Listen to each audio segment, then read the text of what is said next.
प्यारे बच्चों, क्या आपको पता है कि आज से हजारों साल पहले जब मानव इस धरती पर आया तो अपने शरीर को ढकने के लिए उसके पास हमारे आपके जैसे कपड़े नहीं होते थे।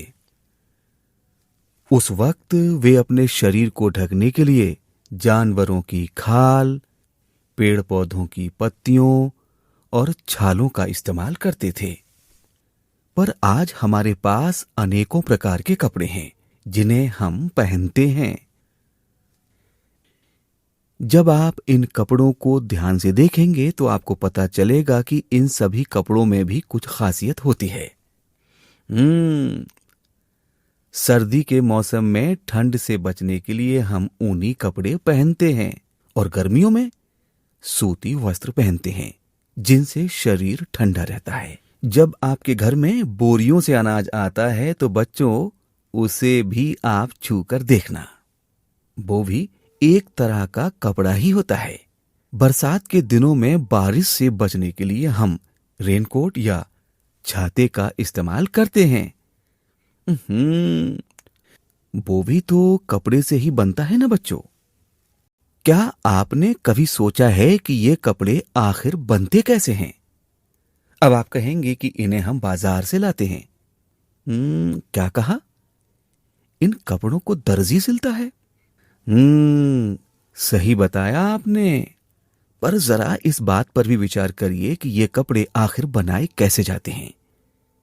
चलिए बच्चों, आज हम आपको ले चलते हैं एक अनोखी सैर पर, जहां हम देखेंगे कि आखिर ये कपड़े बनाए कैसे जाते हैं।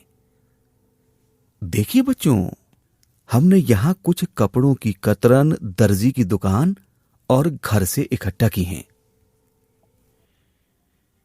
आइए देखते हैं कि ये कपड़े किस चीज से बने हैं। अरे, इससे तो धागा निकल रहा है। चलिए अब इस कपड़े को देखते हैं। ये कपड़ा भी ऊनी धागों से मिलकर बना है।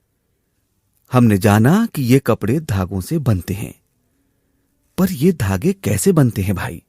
आप भी यही सोच रहे हैं ना? तो चलिए इसकी भी खोजबीन कर लेते हैं। ध्यान से देखिए बच्चों, जब हम इन धागों को अलग अलग करने की कोशिश कर रहे हैं ना, तो इनमें से कुछ पतली पतली बारीक संरचनाएं निकल रही हैं। यही रेशे हैं।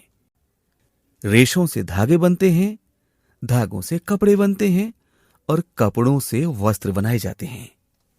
किसी प्राकृतिक या कृत्रिम पदार्थों के बने पतले तंत्र को रेशा कहते हैं। अंग्रेजी में इस रेशे को हम फाइबर कहते हैं।